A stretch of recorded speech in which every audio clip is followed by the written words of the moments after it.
Assalamualaikum warahmatullahi wabarakatuh. Perkenalkan, nama saya Vina Suci Salsabila.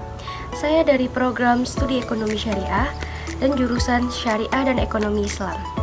Baiklah, pada kesempatan kali ini saya akan mempresentasikan review jurnal yang berjudul Jenis-jenis penelitian. Baiklah, tugas ini dilakukan untuk memenuhi mata kuliah metodologi penelitian yang diampu oleh Bapak Dr. Almarif M. Hum.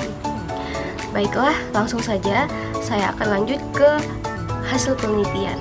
Nah, berdasarkan hasil penelitian ini dapat diketahui bahwasannya yang pertama itu adalah penelitian. Nah, penelitian itu apa sih teman-teman ya? Nah, penelitian itu adalah segala sesuatu yang dilakukan seperti mengumpulkan, pengolahan, serta menganalisis lalu menyajikan ke dalam bentuk sistematis dan objektif. Nah, sistematis itu adalah segala sesuatu ketika teman-teman menguraikan, merumuskan ke dalam suatu hubungan yang logis dan teratur. Nah, itulah yang dinamakannya sistematis. Nah, teman-teman, ketika teman-teman sudah pernah membuat yang namanya makalah ataupun artikel ilmiah seperti jurnal, berarti otomatis teman-teman sudah pernah membuat yang namanya penelitian. Nah, penelitian yang baik itu harus empiris atau berdasarkan fakta ataupun kenyataan, agar penelitian yang teman-teman lakukan itu dapat dipertanggungjawabkan kebenarannya. Nah, teman-teman, penelitian itu mempunyai banyak sekali jenis penelitian.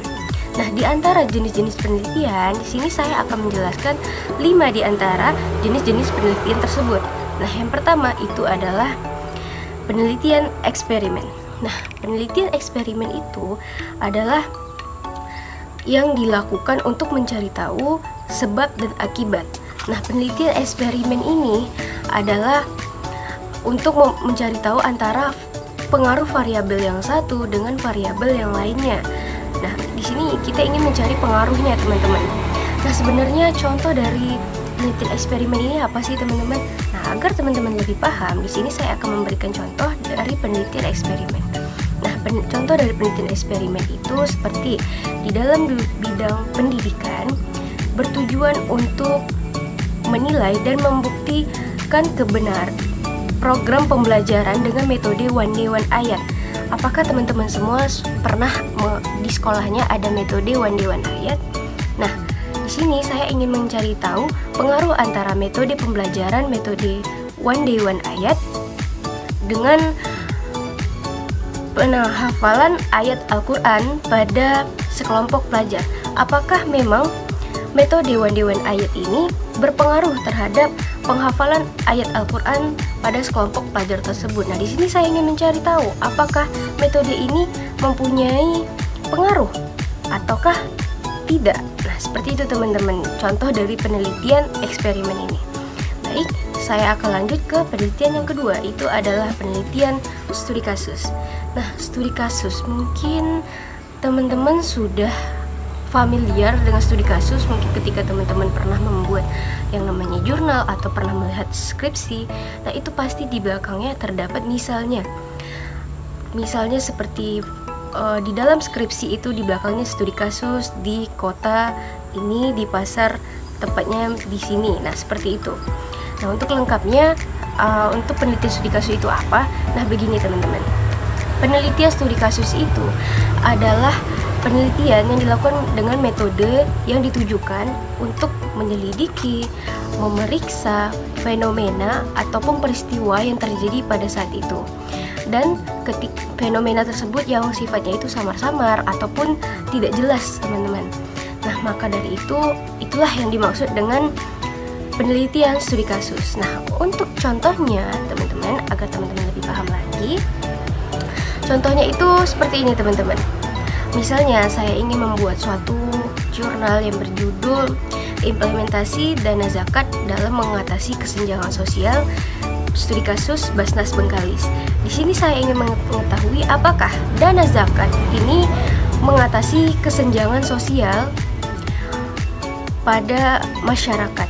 Nah, di sini saya ingin menelitinya, studi kasusnya di Basnas Bengkalis. Apakah memang bisa mengatasi kesenjangan sosial dana zakat ini?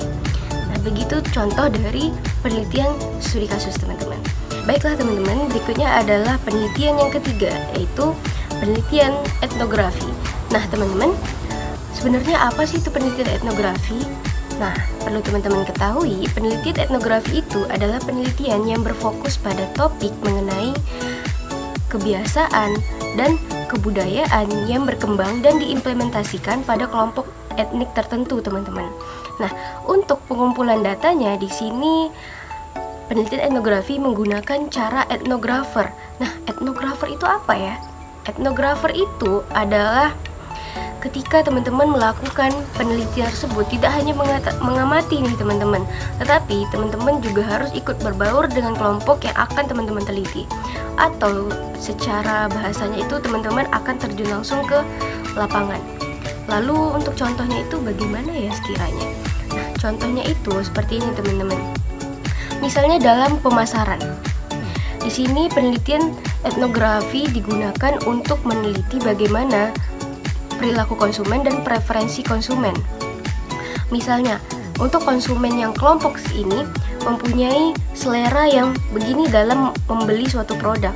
Nah, berbeda juga dengan kelompok ini, mempunyai selera yang berbeda. Nah, tidak hanya itu, bukan hanya konsumen, kita juga bisa memperhatikan bagaimana seorang yang menjualnya, seperti bagaimana cara ia mempromosikan produknya, bagaimana cara ia menjual produknya, itu bisa kita teliti teman-teman. Nah, ini kan berdasarkan kebiasaan dari suatu daerah, itu cara dia menjual produk-produknya itu kan berbeda-beda ya teman-teman. Nah, ini yang dimaksud dari penelitian etnografi. Baik teman-teman, berikutnya adalah penelitian yang keempat, yaitu penelitian fenomenologi. Nah, penelitian fenomenologi ini apa sih ya teman-teman? Nah, penelitian fenomenologi itu adalah penelitian yang diambil berdasarkan dari orang pertama atau berdasarkan pengalamannya. Nah, dari pengalaman orang tersebut, nah hal ini bisa dijadikan yang namanya suatu penelitian. Nah, penelitian yang dimaksud di sini seperti misalnya pengalaman seorang nasabah dalam membeli produk tabungan yang berbasis syariah. Nah, dari pengalaman seorang nasabah ini bisa kita jadikan sebuah penelitian teman-teman. Bagaimana menurut nasabah tersebut mengenai produk tabungan yang berbasis syariah. Nah, ini bisa dijadikan penelitian kita loh teman-teman.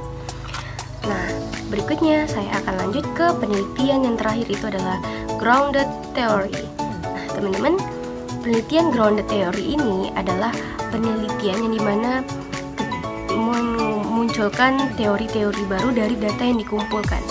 Nah, inilah yang dimaksud dengan grounded theory, teman-teman. Baiklah, hanya itu yang bisa saya sampaikan. Yang dapat bisa saya simpulkan bahwasanya dari jenis-jenis penelitian yang saya sampaikan itu mempunyai ciri khas karakteristik yang berbeda-beda. Nah, dari jenis-jenis penelitian tersebut bisa menambahkan ilmu dan wawasan kita mengenai apa saja penelitian, apa itu penelitian, dan bagaimana cara melakukan penelitian tersebut. Baik teman-teman, jika ada kesalahan yang saya sampaikan, saya mohon maaf. Lebih dan kurang, wassalamualaikum warahmatullahi wabarakatuh.